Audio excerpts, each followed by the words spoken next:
19페이지.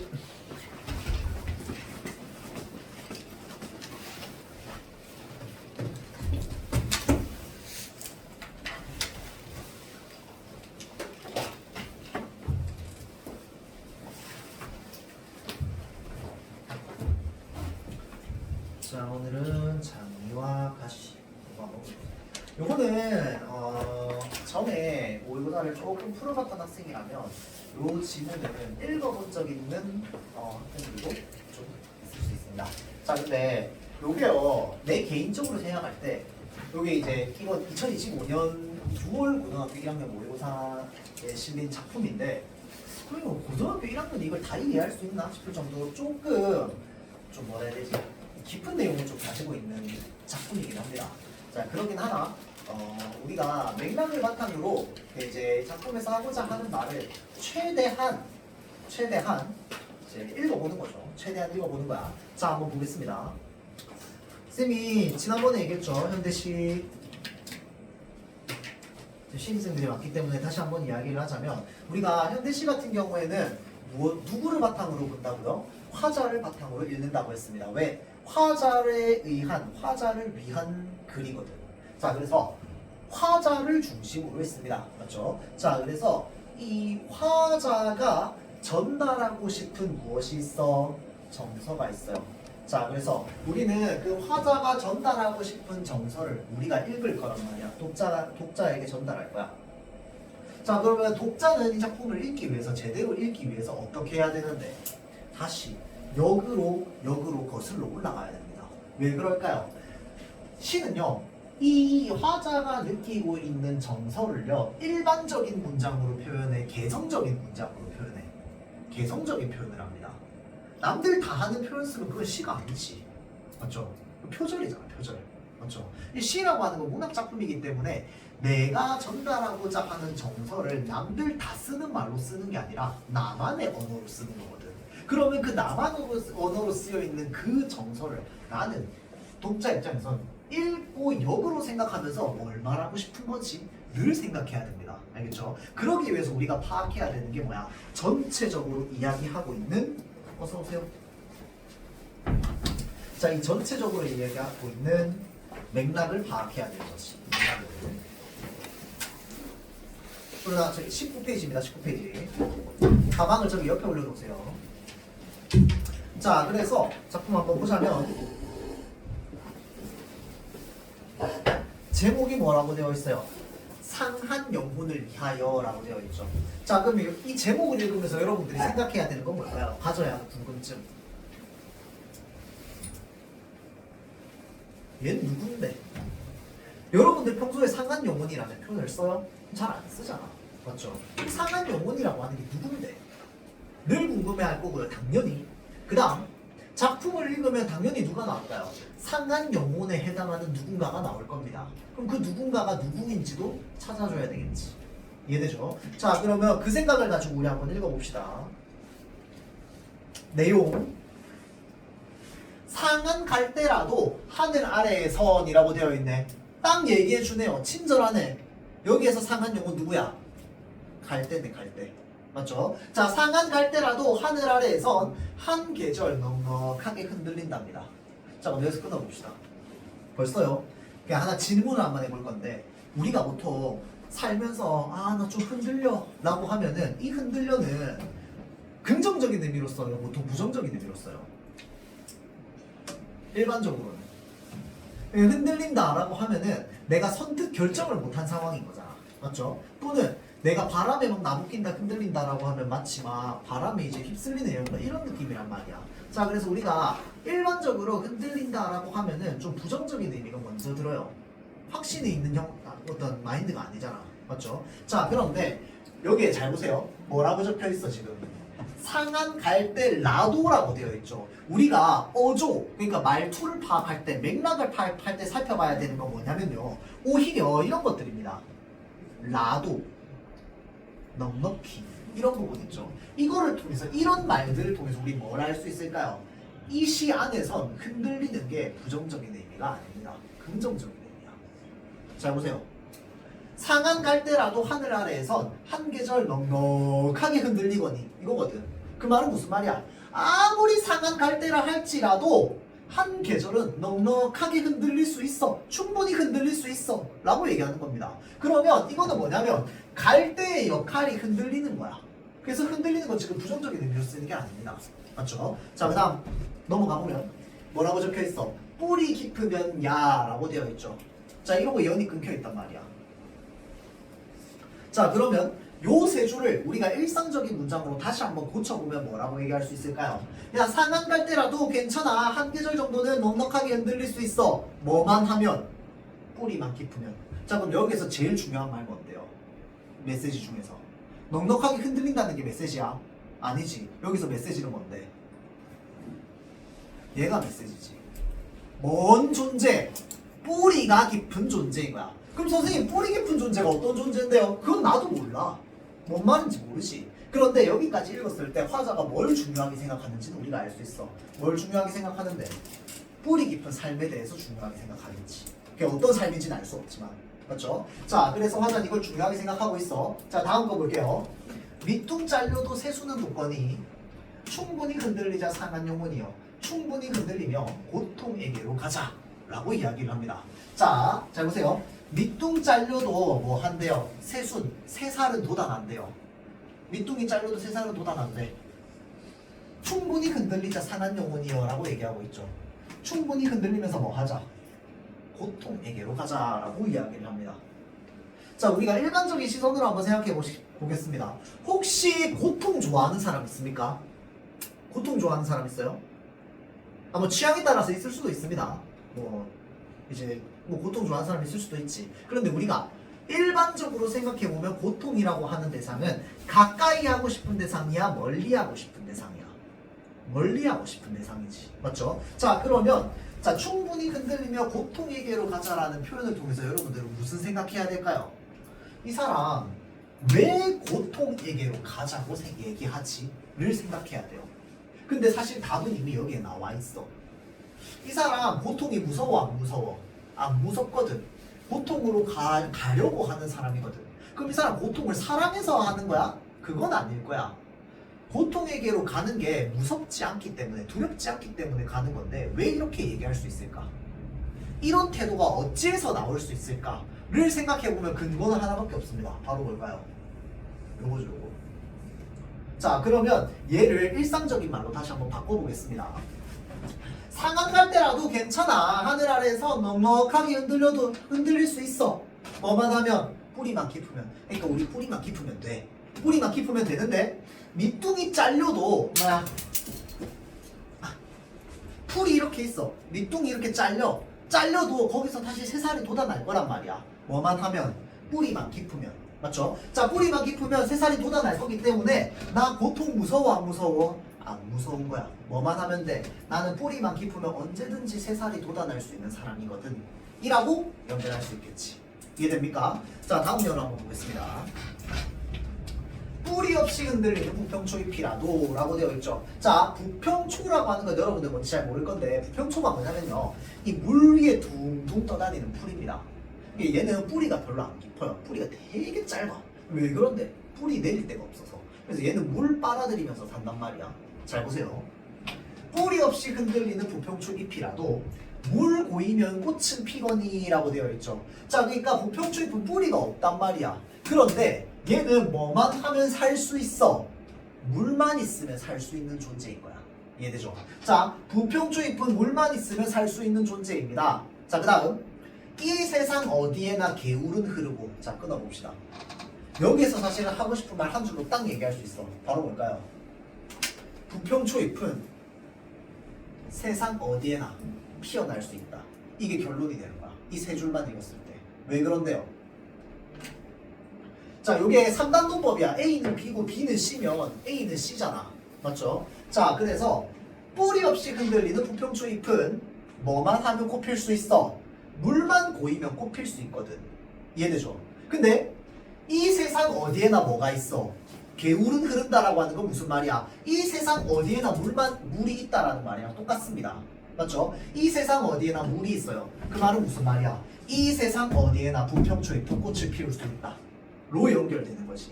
이해되죠? 그래서 여기에서 하고 싶은 말은 뭐야? 이 세상 어디에나 부평 추입은 피워낼 수 있어. 왜? 세상에 물은 많기 때문에. 라고 생각한다면 이 사람 보통 무서울까? 안 무서울까? 안 무서워. 나 어디서든지 꽃을 피워낼 수 있거든. 그렇죠? 자, 그래서 이 세상 어디에서나 개울은 흐르고 이 세상 어디서나 등불이 켜지듯이 가자. 보통이요. 뭐 하면서 가재요? 살 맞대고 가자라고 이야기를 합니다. 보통이 하나도 무섭지 않은 거야. 외롭기로 작정하면 어딘들 못 가랴라고 얘기하죠. 어딘들 못 가랴. 우리가 요런 거 무슨 법이라고 합니까?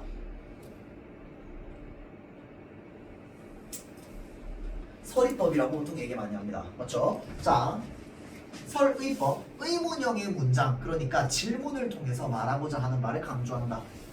설의법이다. 그쵸? 자, 그래서 외롭기로 작정하면 어딘들 못 가겠냐 이거야. 어디든 못 가겠냐. 그 말은 무슨 말이야? 어디든 갈 수 있다 이 말이겠죠. 자, 다음 가기로 목숨 걸면 지는 해가 문제겠냐? 아니, 문제 아니지. 그렇죠? 가기로 목숨 걸면 지는 해 문제 없어 라고 얘기하는 거죠. 자, 다음 그래서 고통과 서러움의 땅 훨훨 지나서 뿌리 깊은 벌판에 서자. 자, 다음 이것도 한번 봅시다. 자, 두 팔로 막아도 바람은 불듯이 영원한 눈물이란 없느니라. 영원한 비탄이란 없느니라. 눈물과 비탄은 뭘 떠오르게 하는, 어떤 감정을 떠오르게 하는 단어들이야? 슬픔이라는 단어를 떠오르게 하는 감정입니다. 비탄이라고 하는 게 뭐야? 슬픔과 한탄이잖아. 비자는 슬플 비자. 알겠죠? 슬픔과 한탄이라는 뜻입니다. 자, 그 다음에 눈물은 뭐야? 보통 슬플 때 흐르잖아. 맞죠? 자, 그래서 슬픔과 관련되어 있는 단어들인데 지금 영원한 눈물이란 없고 영원한 비탄이란 없다는 건 영원한 슬픔은 있다 없다? 없다는 거겠지. 맞죠? 자, 그럼 요거 위에 거 넣어봅시다. 두 팔로 막아도 바람은 불듯 이라고 하면 이거는 무슨 말이야? 바람이 막 부는데 내가 두 팔로 막는다고 바람 막을 수 있어? 없잖아. 그래서 바람이 불어오면 우리는 뭐 해야 돼? 그냥 바람을 맞이해야지. 받아야지. 맞죠? 자, 그럼 이 바람이 만약에 삶의 시련이나 힘듦 이런 거라고 생각하는 거야. 삶의 시련이 막 찾아올 때 내가 막을 수 있다고 없다고? 없다고. 그냥 받아들인다고. 막을 수 없으니까. 근데 영원히 힘들어? 영원히 힘들지 않다고. 그러니까 이 세상에 영원한 눈물 없고 영원한 비탄 없다고. 그 말은 무슨 말이야? 바람도 영원히 불지 않아. 괜찮아. 라고 얘기하는 겁니다. 그렇죠? 자, 그래서 캄캄한 밤이라도 하늘 아래에서는 마주 잡을 손 하나 보고 있거니 라고 얘기하죠. 자, 지금 여기에 시어 하나하나마다 쌤이 의미 이런 거 안 적어줍니다. 왜 안 적어주는데? 몰라도 돼. 왜 몰라도 되는데? 맥락을 읽는 게 중요합니다. 전체적으로.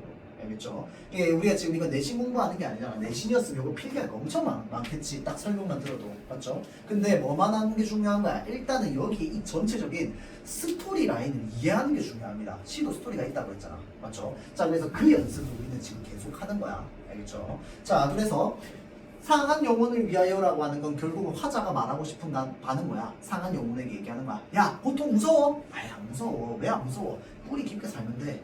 부평초입이야. 괜찮아. 물만 있으면 언제든지 굽힐 수 있어. 라고 이야기를 하는 거겠다. 그렇죠? 그러니까 우리 뭐 하자? 앞으로 나아가자. 고통이랑 삶 맞대고 가자. 라고 이야기를 하는 거지. 맞죠? 자, 다음 장미와 가시. 요게 좀 어렵죠. 이게 진짜 어렵습니다. 문제는 별로 안 어려워요. 작품이 어려워. 작품이 어렵다기보다는 내 질문이 어려울 거야. 자, 한번 봅시다. 제목은 장미와 가시입니다. 그러면 제목을 통해서 가질 만한 궁금증이 있을까요? 딱히 없어. 장미에 가시 있는 건 다 아는 거잖아. 맞지? 딱히 뭐 새롭게 궁금한 점은 없을 거야. 그냥 장미와 가시에 대해서 얘기하려나 보다 정도는 우리가 생각해 볼 수 있겠죠. 자, 그러면 장미와 가시가 작품 안에 어떻게 나오는지만 좀 살펴보면 되겠지. 자, 봅시다. 눈먼 손으로 나는 삶을 만져보았대요. 자, 지금 이 사람이 뭘 만져봤다고 얘기했어? 화자가 삶을 만져봤다라고 얘기했어요. 그리고 이 삶이 뭐라고 얘기합니까? 가시투성이라고 얘기합니다. 자, 그러면 잘 보세요. 이 문장을 통해서 우리가 이 작품 안에서, 이 세계관 안에서 하나의 등식이 만들어졌는데 바로 그 등식이 뭔데? 삶은 뭐랑 똑같다? 정확하게 말하면 화자의 삶이죠. 화자의 삶. 화자의 삶은 뭐랑 똑같다? 가시투성이랑 똑같다 라고 하는 등식이 만들어집니다. 이 문장 두 문장을 통해서. 이해되죠? 자, 그 상황에서 더 나아가서 읽어보면 가시투성이의 삶의 온몸을 만지면서 나는 뭐 했답니까? 미소 지었답니다.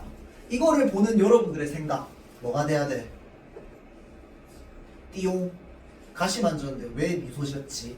이 사람 이상한데? 이 사람 왜 이래? 라는 생각을 해야 되겠죠. 그게 그냥 진짜 말 그대로 글이 쓰여져 있는 순서대로 읽으면서 내가 자연스럽게 해야 되는 생각들인 거야. 알겠죠? 자, 봐봐. 가시투성이를 만졌다며. 이 시에서 삶은 가시투성이래요. 그래서 그걸 만졌는데 보통 아파해야지 왜 미소 짓는데? 이 사람도 고통 좋아하나? 봅시다. 미소 지었는데 그럼 왜 미소 지었는데? 이토록 가시가 많으니 뭐가 되겠다? 장미꽃이 피겠구나 라고 얘기하는 거죠. 자, 그럼 이 화자가 기다리고 있는 건 뭐였던 거야? 사실은 장미꽃이었던 거야. 화자가 기다리고 있었던 건 장미꽃인 거야. 그러니까 장미꽃도 그냥 기다리고 있었어? 아니지. 엄청 기다리고 있었던 겁니다. 왜 엄청 기다리고 있었는데? 가시 만지고도 미소 지었다잖아. 그 정도로 보고 싶다잖아. 장미꽃이. 자, 그러면 이 시에서 이제 화자는 장미꽃을 간절히 기다리는 사람이 되는 거야. 이 문장을 통해서. 이해되죠? 자, 지금 화자는 장미꽃을 간절하게 기다리고 있어. 자, 기다리고 있어요. 자, 그 상황에서 볼게요. 장미꽃이 피어난다 해도 어찌 가시의 고통을 잊을 수 있을까? 이것도 서리법이다, 그쵸? 의문형이 문장을 통해서 말하고자 하는 바인데, 자, 요 두 줄만 읽어봐. 밑에 거 빼고 요 두 줄만 읽으면 장미꽃이 피어난다 해도 어찌 가시의 고통을 잊을 수 있을까라고 하는 건 가시의 고통을 잊을 수 있다는 거야, 없다는 거야? 없다는 걸 말하는 거다, 그쵸? 그 말은 무슨 말일까요? 왜 잊을 수 없는데? 가시의 고통이 너무 뭐해서? 아파서, 힘들어서, 심해서, 고통스러워서. 맞죠? 자, 그래서 이 가시의 고통이 굉장히 큰 겁니다. 그러니까 잊을 수 없다라고 얘기하는 거겠지. 근데 이 화자 좀 이상합니다. 잘 보세요. 해도 장미꽃이 피기만 한다면 어찌 가시의 고통을 버리지 못하리요 라고 얘기합니다. 자, 잘 보세요. 요것도 서리법이야. 자, 그래서 어찌 가시의 고통을 버리지 못하리요 라고 하는 건 가시의 고통을 버릴 수 있다는 거야, 없다는 거야? 버릴 수 있다는 걸 말하는 거야. 이거 이해되나요? 자, 잘 보세요. 야, 내가 어찌 버리지 못하겠어 라고 하면 뭐야? 버릴 수 있다는 겁니다. 그렇죠? 자, 그러니까 가시의 고통을 버릴 수 있다고. 그러면 이거 연결하면 바로 뭐가 되는데? 장미의 가시의 고통이 너무 커. 그럼에도 불구하고 나는 뭐 할 수 있어? 버릴 수 있어. 잊어버릴 수 있어. 넘길 수 있어. 이렇게 얘기하는 겁니다. 그럼 왜 이렇게 얘기하는데? 이 사람이 그만큼 뭘 하고 있기 때문에. 장미꽃을 그만큼 기다리고 있기 때문에. 그래서 장미꽃을 내가 얼마나 기다리고 있는지에 대해서 얘기를 하고 있습니다. 알겠죠? 자, 다음 볼게요. 눈먼 손으로 삶을 어루만지며. 자, 근데 여러분들 여기서 중요하게 생각해야 되는 게 머릿속으로 지금 이걸 읽으면서 장미꽃의 모습 그려졌다 안 그려졌다? 당연히 그려줘야지. 장미꽃에 대해서 얘기하니까. 근데 그렇다고 해서 이게 지금 장미꽃에 대한 시야? 그거는 아니야. 왜 그런데? 장미의 가시를 뭘로 연결했어? 삶으로 연결했잖아. 그러면 사실은 이 시는 삶을 얘기하고 싶은 거야. 이거 이해돼요? 자, 그래서 삶을 얘기하고 싶은데 뭘 빗대서 얘기하고 있는 거야? 장미꽃에 비해서 빗대어서 얘기하고 있는 거야. 그리고 장미의 가시를 뭘로 연결했어? 삶의 고통으로 연결한 시잖아. 그러면 장미꽃은 뭘까를 생각해 봐야 돼요. 알겠죠? 자, 그 생각을 가지고 한번 볼게요. 자, 여기까지 방금 내가 얘기해줬던 내용이 머릿속에 차곡차곡 지금 정리가 되어 있으면 밑에 내용은 공짜야. 알겠죠? 자, 볼게요. 눈먼 손으로 삶을 어루만지면서 나는 가시투성이를 지나서 장미꽃을 기다렸대요. 아까 다 봤던 거잖아. 반복이야. 맞죠? 넘어가. 그의 몸에는, 여기서 말하는 그가 누구야? 삶이죠, 삶. 삶의 몸에는 많은 가시가 돋아 있었대요. 그만큼 아팠대요. 그러나 나는 여기 뭐라고 되어 있어? 한 송이의 장미꽃도 보지 못하였네. 화자는 장미꽃을 기다렸지만 장미꽃을 봤어, 못 봤어? 못 봤습니다. 맞죠? 자, 그 상황. 그러니 그대 이제 말해줘 나한테. 삶은 가시장미야, 장미가시야? 아니면 장미의 가시야? 아니면 장미와 가시야? 라고 물어봅니다. 이게 뭔데요? 좀 약간 노래 가사 같지 않나요? 삶은 가시장미인가 장미가시인가 아니면 장미의 가시가 또는 장미와 가시인가? 그럼 뭔데? 좀 말장난 같죠? 뭐 말장난 비슷한 것 같긴 하지. 자, 지금 화자가 물어보는 게 이거잖아. 그러니까 삶이 가시장미냐고 장미가시냐고. 그럼 둘 중에 하나 대답해줘야 되는 거잖아. 그럼 얘네 둘은 뭐가 다른데? 민경아 뭐가 달라? 가시 장미는 어. 그 가시 있는 장미꽃, 장미 가시는 그냥 그 장미에 있는 가시. 그러니까 그게 뭐가 다른데? 그럼? 그러니까 이제 살짝 그 뭐야 장미 그 삶의 그 성공 같은 거 그게 있는지 아니면 그냥 고통밖에 없는지. 오케이. 자, 최종적으로 하는 말은, 그러니까 이 작품 전체로 하는 말은 저 말이 맞는 말이에요. 작품 전체로 보면 이제 완전 맞는 말인데, 딱 요거만 가지고 이야기를 하자면, 결국은 이 사람은 뭐에 대해서 물어보고 싶은 거야? 삶이 가시가 우선이 되는 가시장미인지, 삶이 장미가 우선인 장미가시인지를 알지 못한다는 거야. 그러니까 뭐 하는 거야, 지금? 인가라고 하면서 물어보는 거거든. 화자가 물어보는 거야. 그 화자는 물어보는 이유가 뭔데? 화자가 물어보는 이유가 뭘까? 화자는 삶이 가시장미인지 장미가시인지 알아 몰라? 모른다는 거거든. 소민아 그거 왜 모르는데? 화자는 삶이 가시장미인지 장미가시인지 왜 몰라? 하윤아 왜 몰라요?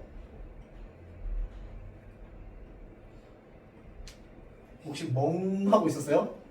아니야 보고 있었어? 왜 몰라? 나연아 왜 몰라? 화자가 물어보잖아. 삶은 가시장미냐고 장미가시냐고. 몰라서 물어볼 거 아니야. 그 화자 왜 모르는데? 화자가 살면서 뭘 본 적이 없기 때문에 살면서 한 번도 장미꽃을 본 적이 없는 거야. 이거 이해돼요? 화자의 삶은 늘 가시투성이었어요. 화자의 삶은 늘 가시투성이었는데 맨날 뭐만 기다리고 있었어? 예쁜 장미꽃만 기다리고 있었어요. 근데 살면서 예쁜 장미꽃을 한 번도 봤어 못 봤어? 못 봤거든. 맞죠? 자, 못 봤기 때문에 이 사람은 삶이 가시가 우선인, 가시가 메인인 가시장미인지 장미꽃이 메인인 장미가시인지를 알 수가 없는 거야. 화자가. 왜? 살면서 장미꽃을 한 번도 본 적이 없으니까. 이해돼요? 자, 그래서 아니면 장미의 가시인가 또는 장미와 가시인가를 삶은 모르겠다고. 나는 본 적이 없으니까. 이해되죠? 자, 그러면 요 우리가 방금 읽었던 가시랑 나시 있죠? 가시 아까 상한용원 이야기하는 거, 그 다음에 장미가시 얘기하는 거, 요 두 시의 화자의 태도가 되게 차이가 많이 납니다. 이거 좀 느껴지나요? 가시 요 상한용원을 위하여라고 하는 요 시의 화자는요, 삶에 대한 태도가 확신이 있는 것 같아, 없는 것 같아? 있는 것 같죠. 삶을 어떻게 살아야 되는지 이미 알고 있는 사람 같아요.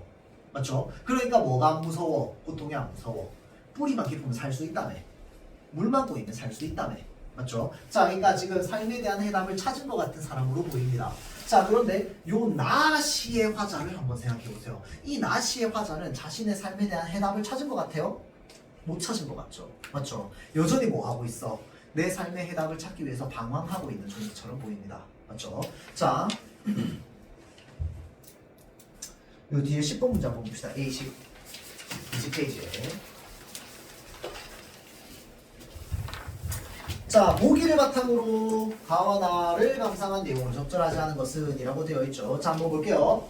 가와 나는 모두 자연물을 통해서 삶의 고통과 희망을 형상화하고 있는 작품이래요.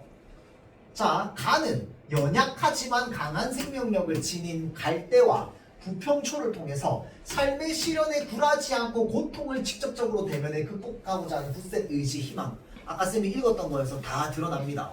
맞죠? 자, 다음 나는 아름답지만 가시가 있는 장미를 통해서 인고의 세월을 견디며 라고 되어 있죠. 자, 물어봅시다. 은경아, 이 방금 읽었던 시에서 인고의 세월을 견딘다라고 하는 표현이 어디에 나와 있어? 본문에. 인고는 고통을 인내하다는 뜻이 나왔죠. 고통을 참는다.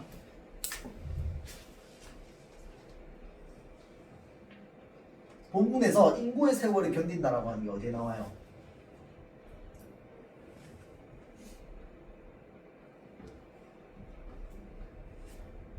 얘기를 하세요. 그 가시투성이를 지나서 장미꽃을 기다렸는 거예요. 오케이. 가시투성이를 지나서 장미꽃을 기다렸네. 인고의 세월을 견딘다라고 하는 건 그냥 가시투성이를 만지는 표현은 전부 인고의 세월을 견디는 거야. 맞잖아. 고통스러운 거 참는 거니까. 이해되죠? 자, 그래서 가시를 만지는 내용은 전부 인고의 세월을 견디는 겁니다. 맞죠? 자, 기대했던 희망이 실현되지 않을 때의 상실감이라고 되어 있네. 소윤아 한번 물어볼까요? 기대했던 희망이 실현되지 않을 때의 상실감 어디에 드러납니까?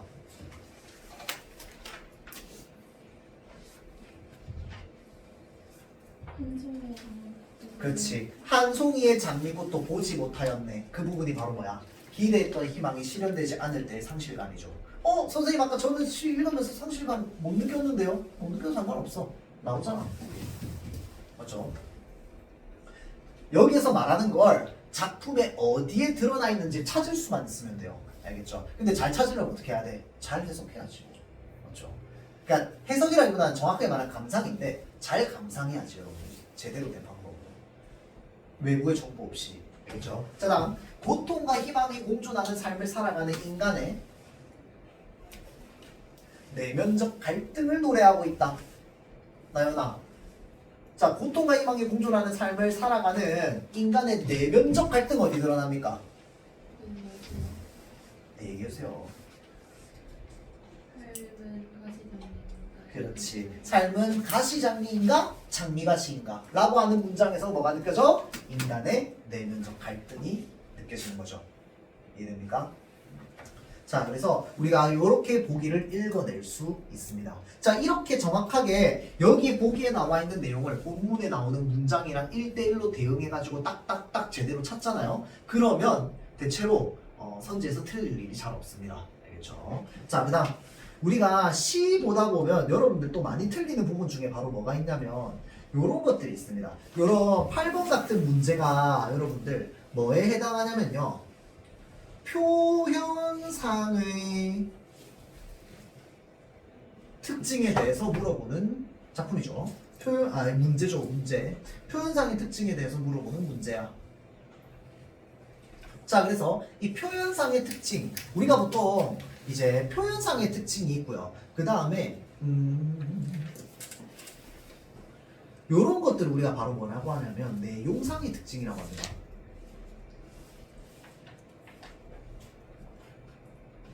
자, 그러면 표현상의 특징은 주로 뭘 물어봐?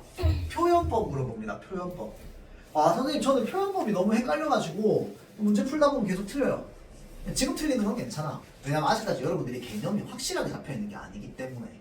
근데 고등학교 올라가가지고 선생님 저는 자꾸 표현상의 특징 물어보는 거 틀려요 라고 하는 건 뭐랑 똑같아요? 선생님 저 최근에 공부 안 했어요 라는 말이랑 똑같은 말입니다. 알겠죠? 왜냐면 이거는 여러분들 반복 하다 보면 그냥 자연스럽게 알게 돼요. 자연스럽게 안 틀리게 됩니다. 알겠죠? 이 틀린 사람 반성해야 되는 문제야. 지금은 얼마든지 틀려도 돼요. 알겠죠? 대신에 뭐 해야 될까요? 예를 들어서 내가 이렇게 풀었어. 적절한 거 찾으라며. 그래, 나 적절한 거 찾았다? 서리적 표현 다 있는 것 같아. 아까 우리 서리적 표현 찾았잖아. 맞죠? 서리적 표현 있는 것 같아. 찾았어. 근데 예를 들어서 내가 나는 3번 찍었어. 3번이 맞다고 생각했어. 음성상징어가 뭔데? 우리가 보통 의성어, 의태어라고 많이 얘기하죠. 의성어, 의태어가 음성상징어거든. 그러면 여러분들 뭐 하러 가야 돼? 실제로 얘네들이 나왔는지 안 나왔는지를 찾으러 가야 됩니다. 알겠죠? 자, 근데 여러분들 서리적 표현 뭐 사용되었다, 그 다음 음성상징어 사용되었다, 그 다음에 명령형 문장이랑 청유형 문장을 통해서 라고 되어 있습니다. 밑에 4번 선지 보면 맞죠? 자, 그래서 이런 식으로 보통 많이 물어보는데 이런 것들은 여러분들 본문에 찾으러 들어가가지고 얼마든지 찾으려면 좀 쉽게 찾을 수 있습니다. 근데 고등학교 3학년 정도 되면 뭐냐면요. 그냥 이 작품 전체에서 진짜 미세하게 딱 한 번 나오는 표현인데 그거 가지고 선지로 물어봐요. 그럼 뭐 여러분도 어떻게 해야 돼요? 다시 본문으로 돌아가서 하나하나 다 찾아야 돼요. 그 표현법 어디 나왔는지. 자, 그래서 여러분들이 이런 문제를 자주 풀다 보면은 어떤 습관이 생기냐면 이거 문제에서 자주 물어보는 표현법인데 싶은 건 애초에 작품 읽으면서 체크해 놓습니다. 애초에 체크해 놔가지고 물어볼 수도 있고 안 물어볼 수도 있어. 안 물어보면 그만이야. 근데 물어봤으면 뭐야? 시간 단축할 수 있지. 모의고사는 여러분들 일단 기본적으로 시간을 단축하는 시험이거든. 그러니까 내가 푸는 시간을. 자, 그래서 시간을 단축하기 위해서 여러분들이 알아서 습관들이나 이런 것들이 생길 겁니다. 그래서 이런 것들을 반복하다 보면 얼마든지 는다. 자, 다음 명령형 문장이랑 청유형 문장이 있습니다. 자, 청유형 문장은 대체로 어떤 식의 문장이야? 뭐뭐 하, 자로 얘기하는 거다. 그쵸? 그 다음에 명령형 문장은 뭐야? 뭐뭐 해라 라고 하는 문장이죠. 자, 그래서 가에 명령형 문장이 나왔습니까? 아니죠. 가는 어떤 문장이 나왔습니까? 청유형 문장이 나왔지. 고통에게로 가자라고 얘기하잖아. 가자는 뭐야? 청유형입니다. 고통에게로 가라라고 하면 뭐야? 이거는 명령이지. 맞죠? 자, 그래서 가는 명령형 문장이 사용되어 있는 게 아니고 어떤 문장이 사용되어 있습니까? 청유형 문장이 사용되어 있는 글이죠. 청유형 문장이 사용되어 있는 글입니다. 반면에 나는 어떤 문장이 사용되어 있어요? 문장의 특징만 보자면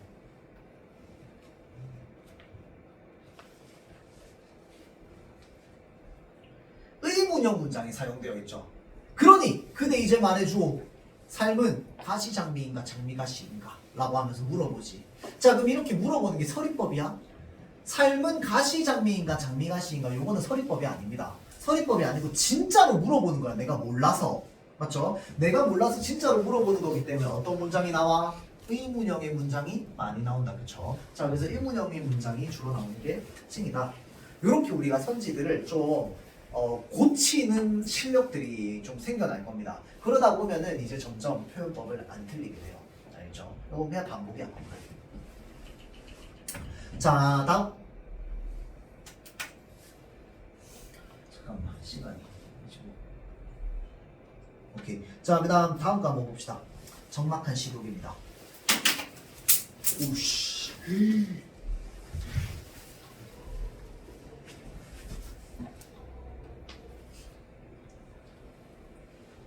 자, 생각해 봅시다. 적막하다라고 하는 게 뭐야? 적막한 거.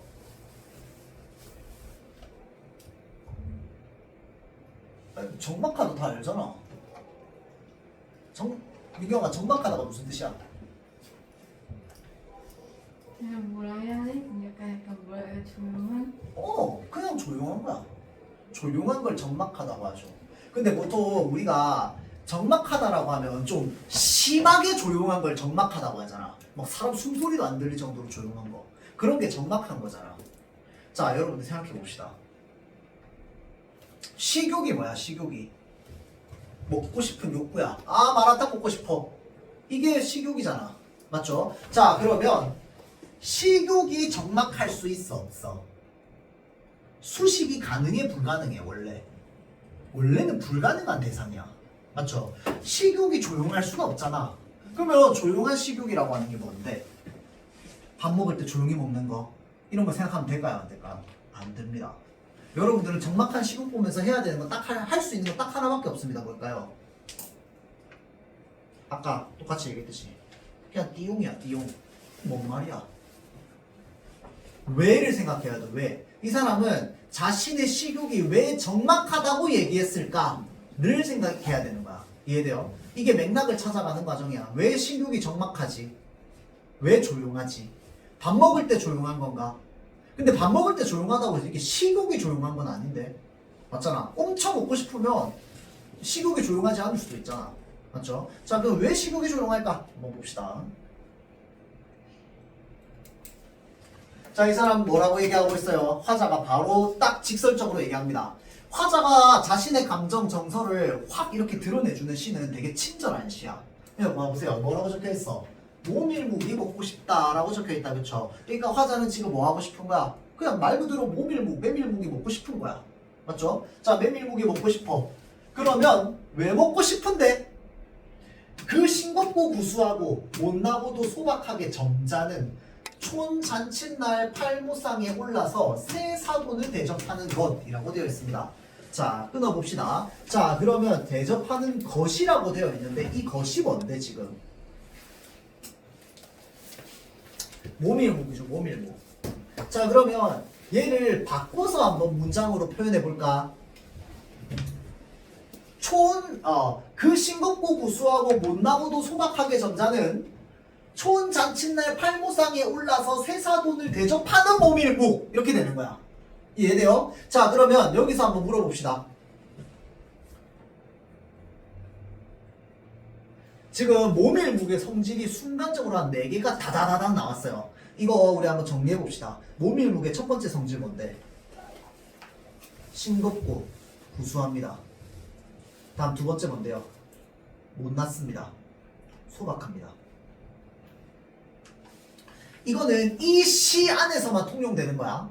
맞죠? 이 시 안에서만 통용되는 거야. 그러니까 시가 시작하면 하나의 세계관이 시작한 거라고 했잖아. 그러니까 영화가 시작한 거랑 똑같은 거야. 영화 속의 세계관이라고 친다면. 자, 지금 이 세계관 안에서 모밀묵은 일단은 싱겁고 구수하고요. 그 다음 두 번째는 뭔데? 못나고도 소박합니다. 그 다음에 세 번째는 뭔데?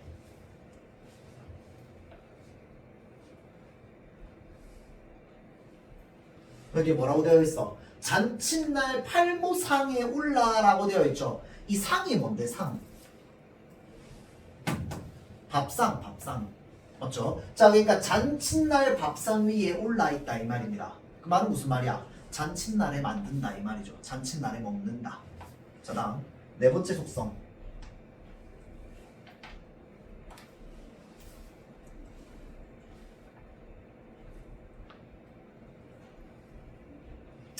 새 사돈을 대접하는 것이라고 되어 있습니다. 자, 여러분들 사돈이라는 관계는 뭐를 통해서 만들어지는 가족관계야? 뭘 해야지만 사돈이 생겨요? 잘 모릅니까 여러분들? 사돈은 뭘 해야지만 생기는 가족이야? 우리 가족 중에 누군가가 뭘 해야지만 사돈이 생깁니까? 여러분 아직 잘 모르나? 사돈은 누가 누구를 부르는 게 사돈이야 여러분들? 민경아, 누가 누구를 부르는 게 사돈이야? 그 결혼한 그 부부의 예, 엄마끼리 사돈. 그러니까 뭐 여성으로 치면은 시어머니와 친정엄마 이 사이가 서로 사돈이잖아. 맞죠? 자, 그러면 사돈은 반드시 뭐가 있어야 돼요? 결혼이라고 하는 게 있어야 돼요. 맞죠? 이게 사실 이 시에서 뭐 결혼이 중요한 건 아니고, 자, 그 말은 무슨 말이냐면요. 결혼은 우리가 되게 인생의 작은 이벤트야. 큰 이벤트야. 큰 이벤트야. 맞죠? 엄청나게 큰 일이잖아. 여러분 혹시 여러분의 삶의 결혼을 작은 이벤트로 생각하고 싶어? 그런 말 아닐 거 아니야. 맞죠? 누군가를 만나서 결혼한다는 건 되게 인생의 큰 이벤트란 말이야. 맞죠? 자, 그러면 모밀묵이 새 사돈을 대접하는 것이라고 하는 건 뭐냐면 인생의 굉장히 큰 이벤트에 대접하는 음식이 바로 뭐라는 거야? 모밀묵이라는 거야. 이거 이해돼요? 지금 여기까지 나온 내용으로 봤을 때 모밀묵의 성질은 이렇게 4가지입니다. 맞죠? 자, 이 4가지를 버리지 말고 끝까지 끌고 가. 알겠죠? 끌고 가서요. 그것은 저문 봄날 해질 무렵에 허전한 마음을 달래는 쓸쓸한 식욕이 꿈꾸는 음식이랍니다. 자, 그럼 여기서도 끊어봅시다. 여기서 그것은 이라고 하는 게 뭔데? 또 모밀묵일 거 아니야. 자, 그러면 치환해봅시다. 문장을 바꿔봅시다. 모밀묵은 저문 봄날 해질 무렵에 허전한 마음을 달래는 쓸쓸한 식욕이 꿈꾸는 음식이랍니다. 자, 그럼 여기에 나 속성 하나 더 추가할래. 모밀묵의 속성 뭔데?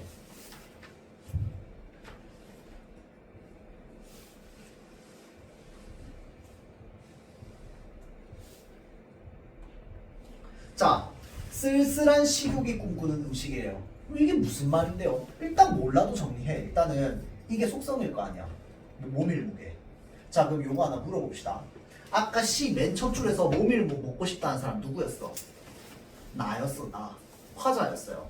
자, 내가 모밀묵을 먹고 싶다 라고 얘기했어. 자, 그러고 나서 여기에서 뭐라고 얘기해요? 모밀묵은 쓸쓸한 식욕이 꿈꾸는 음식이라며.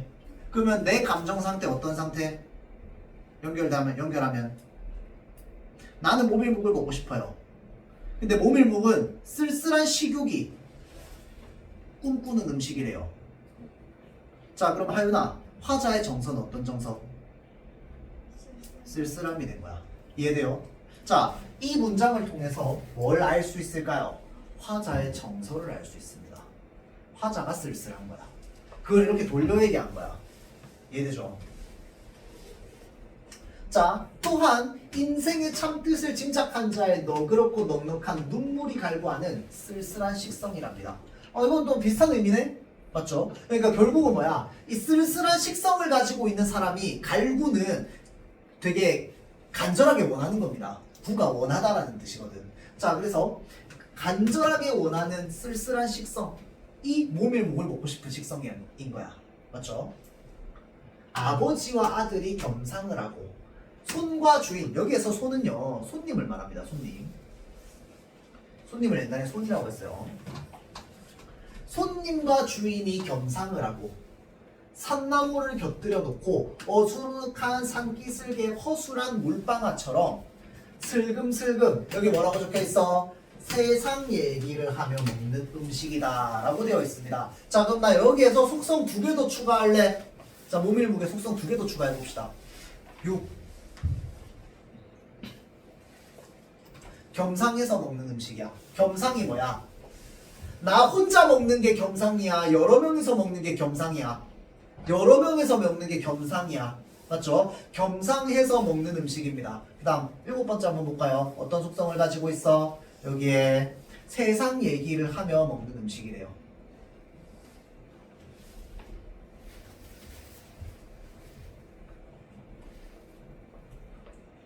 선생님 실제로 이렇게 적으면서 읽어야 돼요? 아니, 그냥 머릿속에 이게 자연스럽게 떠올라야 돼.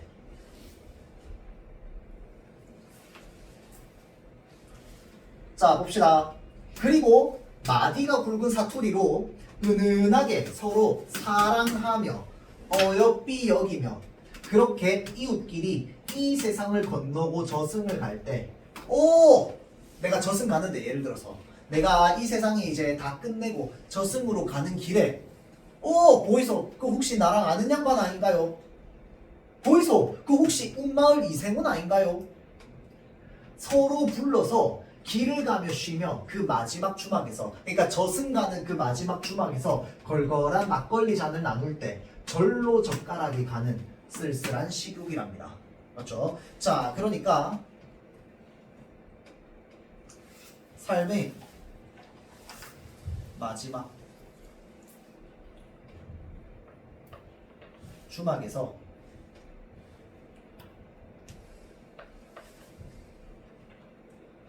내가 아는 누군가와 함께 먹는 음식이 바로 뭐인 거야? 모밀묵입니다. 자, 이렇게 모밀묵의 성질을 쭉 정리했다.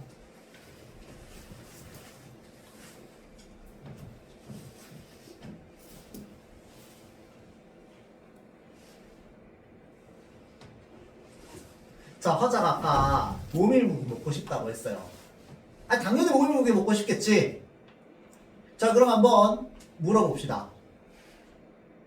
전하, 모밀묵이 왜 먹고 싶을까요? 이게 핵심이야. 이게 실 주제입니다. 맨 첫 줄에 모밀묵이 먹고 싶다며. 그럼 여러분들이 해야 되는 생각은 왜야? 왜 먹고 싶은데? 그 왜 먹고 싶은 데가 어디에 나와 있어요? 모밀묵의 성질에 나와 있습니다. 화자는 모밀묵이 왜 먹고 싶을까요? 생각해보세요. 나한테 안 물어봤다고 생각 안 하지 마. 솔비야. 생각하고 있어요? 여보세요? 생각하고 있어요? 야, 봐, 멍 때리고 있었잖아. 이거 자기 이름 안 부르면 이게 생각 안 한다니까?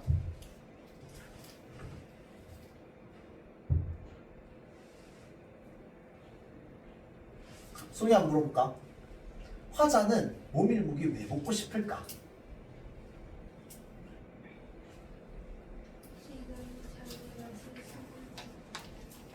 그 다음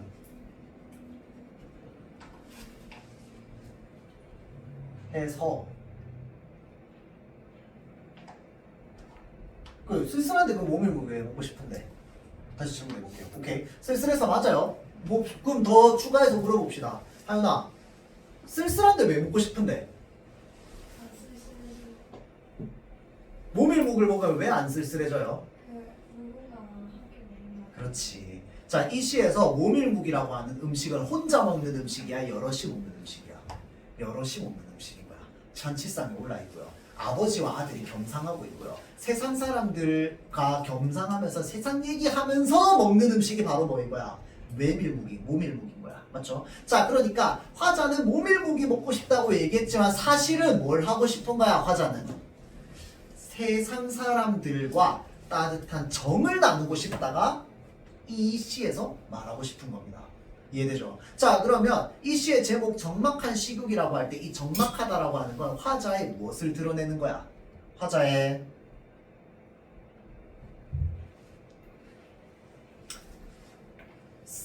쓸쓸한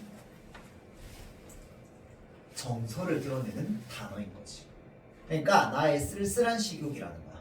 왜 쓸쓸한데? 나 혼자 있으니까. 외로움인 거야, 외로움. 알겠죠?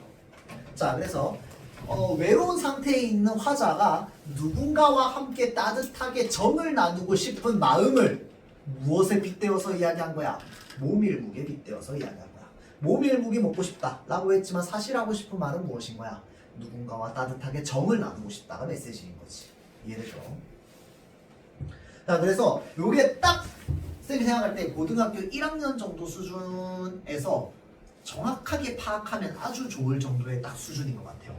이것보다 좀 더 어려우면 사실 아까 장미왕아씨 이런 거 사실은 선생님 도움 없으면 혼자 읽긴 좀 힘들지.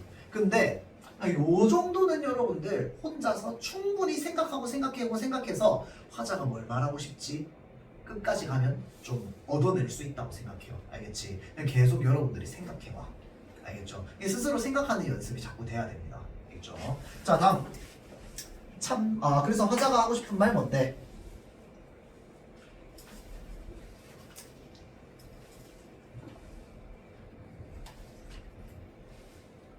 따뜻한 정을 나누고 싶다. 요게 이 시의 메시지가 되는 거야. 화자가 진정으로 바라는 거.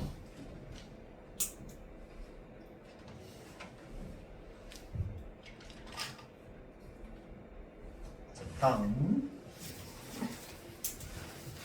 찬밥입니다. 찬밥은 사실은 제목 보면서 딱히 뭐 궁금증이 생길 만한 건 없습니다. 맞죠? 자, 그럼 내용 보면 지금 화자 어떤 상태? 아픈 상태. 아픈 몸 일으켜서 혼자 찬밥을 먹는답니다. 아이고, 좀 안타깝네. 맞죠? 화자가 안 그래도 아픈데 지금 뭐 하고 있어? 혼자 일어나서 찬밥 먹고 있습니다. 맞죠? 이 상황이겠다, 그렇죠? 자, 그래서 이런 문장은 지금 시적 상황이 그대로 드러나는 문장이죠. 이것도 사실은 굉장히 직설적이고 친절한 거야. 시적 상황이 어떤지 그냥 바로 얘기해주고 있으니까. 다음, 찬밥 속에 서리빨이 목을 쑤신답니다. 자, 그럼 이 서리빨이라고 하는 게 뭐야? 서리라고 하는 건 아주 차가운 거잖아. 맞죠? 자, 그러니까 찬밥 사이사이에 이 찬 기운이 내 목을 막 찌르는 거야. 찬밥을 막 먹으니까. 자, 그래서 찬밥 속에 서리밥이 목을 쑤시고요. 부엌에는 각종 전기 제품이 있어서 1분만 단추를 눌러도 따끈한 밥이 되는 세상이랍니다. 자, 끊어봅시다. 여기서 우리 의문 가져야 돼요. 나 이 사람 형편이 안 좋아서 또는 어떤 사연이 있어서 찬밥을 먹는 줄 알았더니 이 사람 집에 뭐야? 전자레인지도 다 있어. 그럼 여기서 여러분들 해야 되는 생각은 뭔데? 이 사람 왜 바보같이 찬밥 먹어? 맛도 없는데? 배우면 맛있을 텐데? 충분히 할 수 있는 생각이잖아. 맞죠? 자, 그러니까 우리가 여기까지 읽어봐야 알지만 1분만 단추를 눌러도 따끈한 밥이 되는 세상이라며. 그러면 왜 찬밥 먹는데? 몸도 아픈 사람이. 맞죠? 왜 먹어? 그게 해답이 되겠지. 이 시에서 찬밥을 먹기도 쉽지 않지만 왜 먹기 쉽지 않은데? 따끈하게만 먹으면 될 텐데 왜 찬밥 먹고 있어? 맞죠? 오늘 혼자 찬밥을 먹는데요. 그러면 이 말은 무슨 말이야? 여기에는 사실 뭐가 담겨있어? 나 찬밥 일부러 먹어가 담겨있어요. 이거 느껴져? 이 사람 일부러 먹는 거야 지금. 맞죠? 왜 일부러 먹는데? 가족에게 따스한 밥 지어 먹이고 찬밥을 먹던 사람. 어떤 사람에 대해서 얘기하고 있네요. 이 빠진 그릇에 찬밥 훑어서 누가 남긴 무 조각에 생선 가시를 핥고 몸에서는 제일 따스한 사랑을 뿜던 그녀. 자, 여기서부터 여기까지 묶어볼게요. 지금 여기에 어떤 사람이라고 얘기했고 어떤 그녀라고 얘기했습니다. 우리가 맥락상 읽어보면 이 두 사람은 동일 인물이라는 걸 맥락상 좀 쉽게 알 수 있어요. 동일 인물이야. 보세요.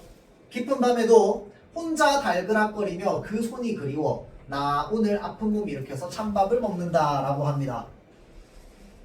그립답니다. 그럼 누가 그리운데? 이 사람이 그립겠네. 좀 너무 쉽지 않나요? 솔비야, 이거 그녀 누군데요? 이 그녀 누구야? 사람. 이 사람 누구냐고요? 아픈 사람. 어? 좋은 사람이라고? 아니 그 화자가 아픈 사람이고 여기에 지금 뭐야? 화자가 누군가에 대해서 얘기하잖아. 화자가 얘기하는 이 사람 누구냐고. 가족에게 따스한 밥 지어 먹이고 찬밥을 먹던 사람. 이 빠진 그릇에 찬밥을 터서 누가 남긴 무 조각에 생선가시를 핥고 몸에서는 제일 따스한 사랑을 뿜었던 그녀래요. 그리고 그 사람이 그립답니다. 이 그녀 누군데요? 뭐라고요? 엄마. 엄마죠, 엄마. 이해되죠? 자, 그러면 이 시는 끝났어요. 무엇에 대한 그리움? 어머니에 대한 그리움을 노래하는 시가 되는 거야. 이해되죠? 그걸로 끝났어요, 이 시는. 자, 그러면 이렇게까지 딱 그리워로 끊고 나면은 이제부터는 등식이 하나 생깁니다. 찬밥을 먹는 행위는 뭐랑 똑같은 말이야? 화살표 안 해야겠다. 뭐랑 똑같은 말이야? 어머니에 대한 그리움이랑 똑같은 말이야. 충분히 생각할 수 있죠. 집집마다 신을 보낼 수 없어서 신 대신 보냈다는 썰도 있지만 홀로 먹는 찬밥 속에서 그녀를 만난대요. 실제로 그녀를 만난 거야? 아니잖아. 그 뭐가 생각난 거죠. 찬밥을 먹으니까 찬밥 때문에 생각나는 거야. 아, 엄마가 맨날 찬밥 먹었었는데 라고 하면서. 맞죠? 자, 그러면서 나 오늘 세상에 찬밥이 되어 라고 되어 있습니다. 자, 그럼 이 시에서 찬밥은 어떤 소재? 어머니에 대한 그리움을 떠올리게 하는 소재가 되겠다. 그렇죠?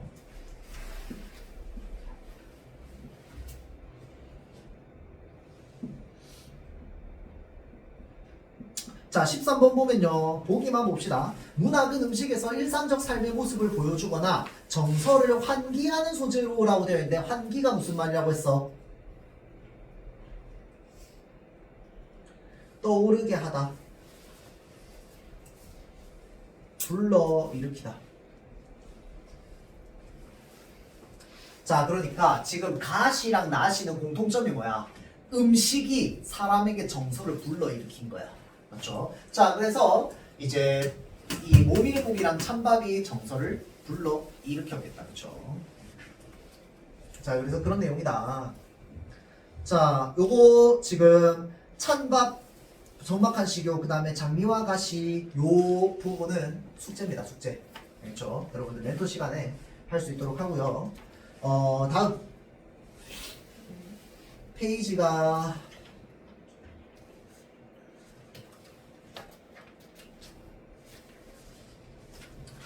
120페이지 봅시다. 120페이지.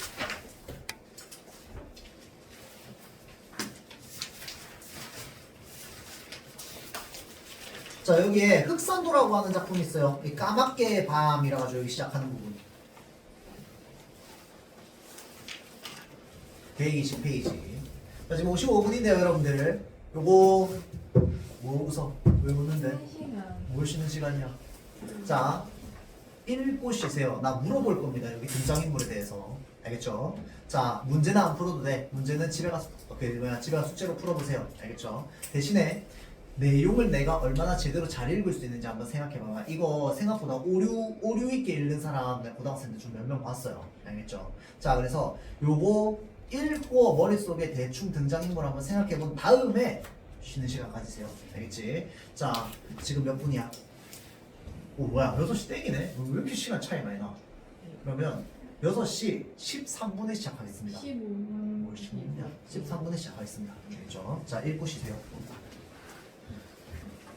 얼마나 숨 쉬어? 쌤, 왜요? 쉴때 안 쓴 저는 점심을 못 먹을까? 먹어. 괜찮아. 빨리 먹으세요.